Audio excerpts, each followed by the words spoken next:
Vale. Pues buenos días. Hoy inauguramos en Econred una nueva sección a la que hemos denominado Hoy desayunamos con. ¿Y con quién mejor que empezar estos desayunos? Con Sebastián Reina, secretario general de UPTA España. UPTA es la organización más representativa del colectivo de autónomos, según la resolución del Ministerio de Trabajo, Ministerio de Empleo y Seguridad Social actual, para la constitución del Consejo de Representatividad de Asociaciones Profesionales de Trabajadores Autónomos. Buenos días, Sebastián. Encantado de tenerte en este primer desayuno de Econred. Vamos a empezar con las preguntas. La puesta en marcha de este Consejo de Representatividad es un hito importante en la defensa de los intereses, sobre todo del autónomo, y aunque está pendiente su inicio oficial o formal, hay grandes expectativas sobre la puesta en desarrollo de este Consejo. ¿Cuál consideras que es la principal misión del Consejo y sus principales objetivos, por favor?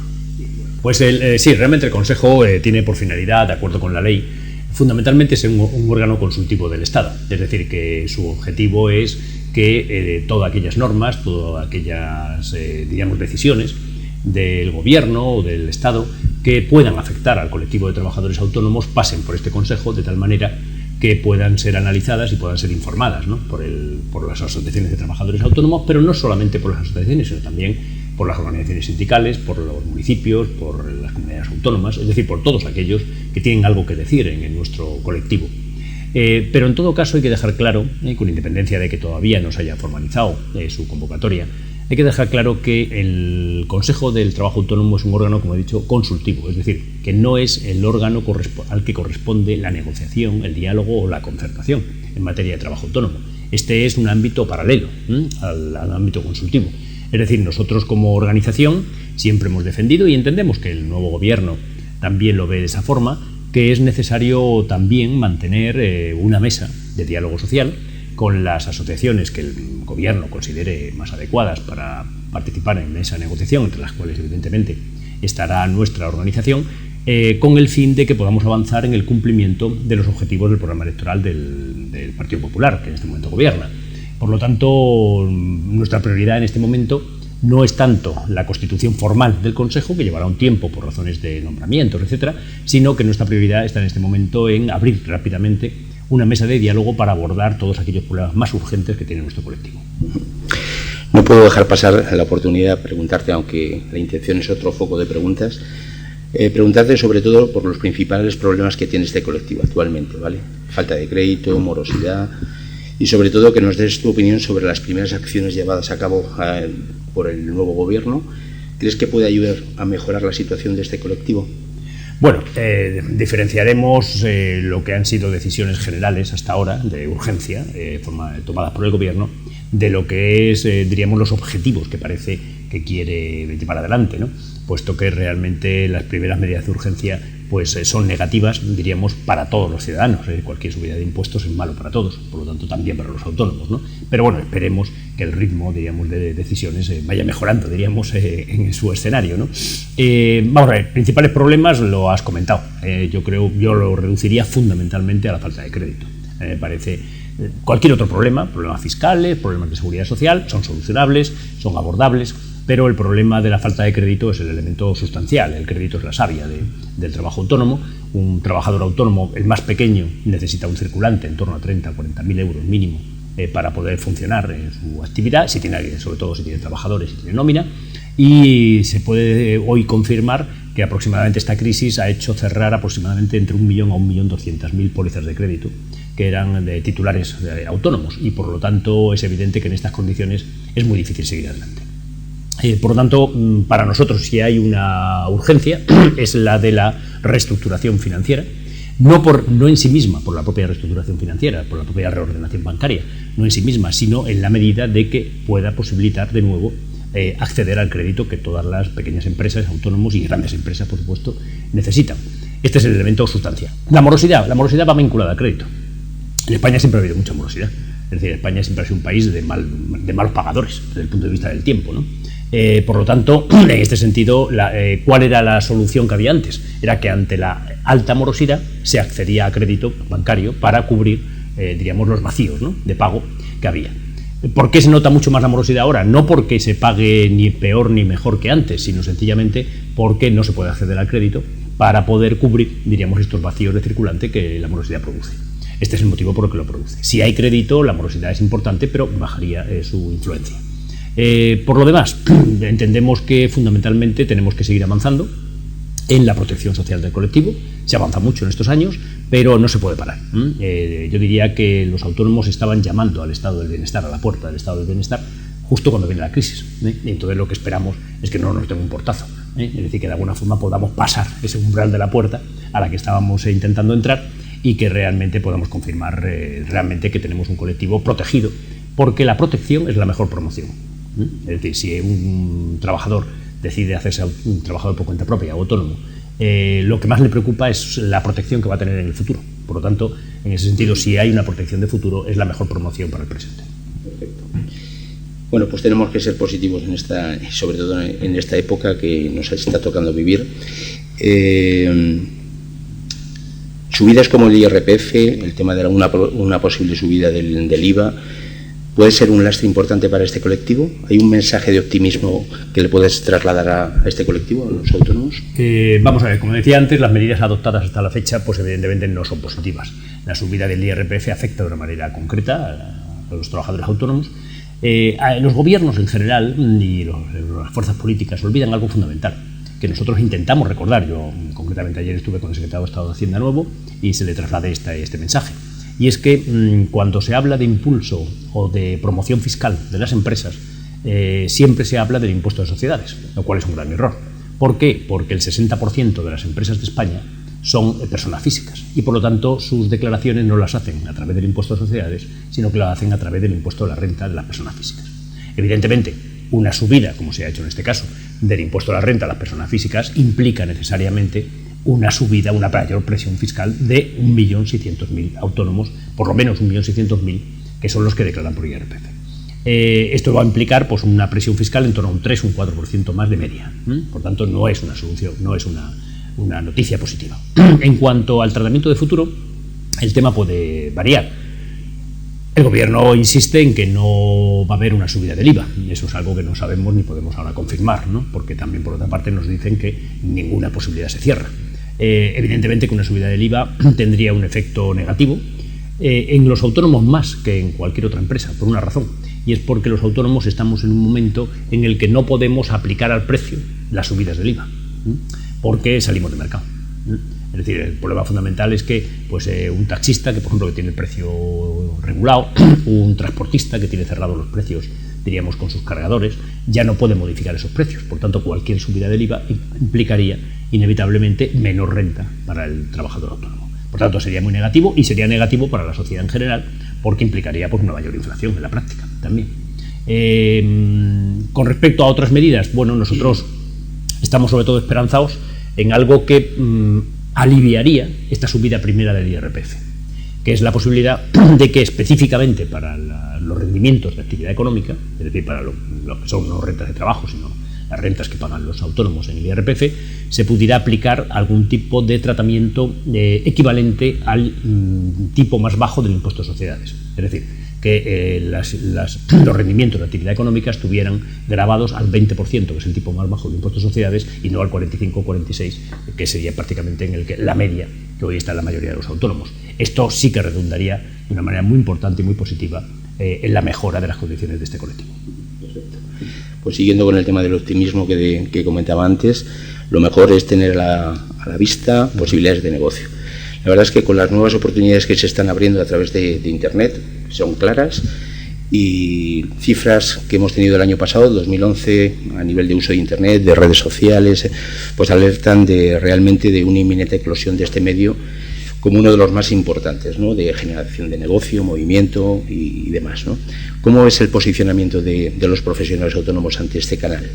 Bueno, es evidente que se está produciendo, ¿no? Es decir, en este momento cada vez más son los profesionales, o bien porque directamente ejercen su negocio en el ámbito de Internet y por lo tanto utilizan Internet como el centro de su propio negocio, o bien porque lo utilizan de manera auxiliar, diríamos, a su actividad, ¿no?, como ocurre en el comercio, en otras actividades de consultoría, etcétera, ¿no? Yo creo que, por lo tanto, hay dos lecturas. la del elemento complementario para mejorar tu rentabilidad, que eso es un elemento sustancial. De todas maneras, no hay que olvidar algo importante desde el punto de partida.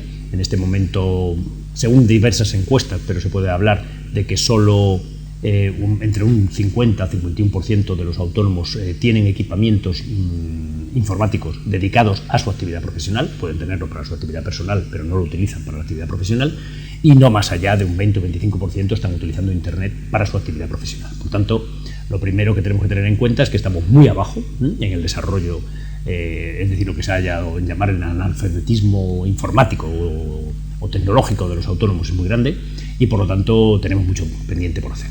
En cuanto a aquellos, sin embargo, es curioso, en el colectivo podemos tener lo peor, es decir, lo que menos utilizan Internet, y tenemos lo mejor, es decir, tenemos los mejores profesionales, precisamente porque, lógicamente, profesionales de la tecnología, etcétera, son autónomos y por lo tanto son los más avanzados. Es decir, tenemos ahí un 10, un 15% de autónomos que probablemente están en la punta, ¿no?, de la mejor tecnología.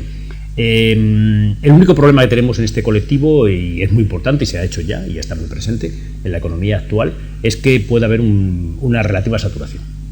Es decir, todos los mercados se saturan y evidentemente el mercado de Internet, en la medida de que es un mercado que parece que exige menos inversión que otros, de entrada, que no tiene por qué ser así, pero parece que lo exige, y que parece que es el ámbito en el mercado donde hay que estar, puede producir una cierta saturación de presencia de autónomos haciendo lo mismo, que nos ha pasado siempre a los autónomos en todos los ámbitos comerciales. Nos hemos pasado en la oferta de hostelería, nos hemos pasado en la oferta de pequeño comercio, nos hemos pasado en muchas ofertas, y nos podría pasar lo mismo, que nos pasáramos también en la oferta de Internet. Pero vamos, yo creo que todavía hay mucho espacio que recorrer. Es indudable. Yo creo que también hay unas ventajas de ahorro de coste, de globalidad de información para todos ellos y demás, ¿no? Y que los autónomos se están dando cuenta que esas ventajas, y como decías tú, pues hay que estar ahí, ¿no? ¿Cómo podemos ayudar a los autónomos a que realmente estén metidos dentro de este entorno? Bueno, fundamentalmente con información y con adaptación a su realidad. Yo creo que el principal problema, y hemos tenido siempre ese problema en el mundo de los autónomos también, ¿no?, cuando empezó, diríamos, las nuevas herramientas de gestión contable o de gestión asistida, pues la mayoría de los proveedores lo que hacían era ofrecer a los autónomos los productos que habían pensado para las medianas empresas. Nosotros tenemos un problema siempre, ¿no?, y es que se confunde la pyme con el autónomo. Un autónomo no es una pyme. Eso debe quedar absolutamente claro. Forma parte de las pymes porque es la dimensión más pequeña de la pyme, pero es una cosa distinta. Si el proveedor, el analista, quien de alguna forma tiene que ofrecer en el ámbito privado esas herramientas, ¿no?, a los autónomos, siguen pensando que una empresa es una instalación con 10, 12 trabajadores, con un gerente, con un contable, pues se ha equivocado. Es decir, hay que adaptar el producto a la necesidad del autónomo. El autónomo es muy práctico y no gasta más de €1 en cualquier producto que no sea estrictamente rentable para sus intereses. Por lo tanto, ahí es donde podríamos tener esa saturación que antes decía, es decir, ese peligro, ¿no?, que tuviéramos mucha oferta para los autónomos, pero no adaptada a la necesidad de un autónomo individual. Ten en cuenta que estamos hablando de 3 millones de personas físicas, donde, bueno, pues hay más de 2 millones que normalmente trabajan solos, que tienen actividades que no son actividades punteras, que son actividades de mantenimiento, y por lo tanto hay que adaptar mucho el producto a la necesidad. Ese es el elemento clave. Ser muy práctico, pensar mucho en que el autónomo no es un especialista en nada, es un especialista en lo suyo, cada uno en su profesión, pero no en lo demás, y por lo tanto, si ofrecemos productos que están muy por encima de la capacidad del autónomo para utilizarlos, pues evidentemente no los va a adquirir porque no va a malgastar su poca capacidad de inversión. UPTA, como organización, como entidad, ¿qué estrategia y qué objetivos tienen nuestros medios? Bueno, fundamentalmente nuestra estrategia pasa básicamente por estar acompañando, o sea, hacer el acompañamiento a todas las iniciativas, como es el caso de Conred, por ejemplo, que se ponen en marcha precisamente para dar soluciones a los autónomos, ¿no? Nosotros creemos como organización que no tenemos que sustituir al mercado, obviamente, sino acompañar al mercado. El mercado tiene que funcionar por sí mismo, es decir, las empresas tienen que tener sus propios objetivos, tienen sus propias inversiones, y nosotros lo que se trata es de, por una parte, intentar asesorar a las empresas de cómo deben de dirigirse a nuestro colectivo, y al mismo tiempo nosotros dirigirnos a ese colectivo para que sepan que existen esas ofertas y esas realidades. Creemos que todo lo que es el ámbito de plataformas, de relaciones entre autónomos, de intercambios entre autónomos, son pasos cualitativos muy importantes, de información también. Son pasos cualitativos muy importantes, y eso es lo que va a servir para que el autónomo vaya entendiendo que tiene que estar presente. Por otra parte, nuestra obligación es trasladar estas necesidades a la administración pública, tanto a las comunidades autónomas como al Estado. Yo diría que en este terreno en el que estamos, en el que ahora se habla permanentemente de recortes, de ajuste, pues evidentemente tenemos que recordar a la Secretaría de Estado de Telecomunicaciones, tenemos que recordar a las comunidades autónomas que se puede recortar en todo excepto en esto.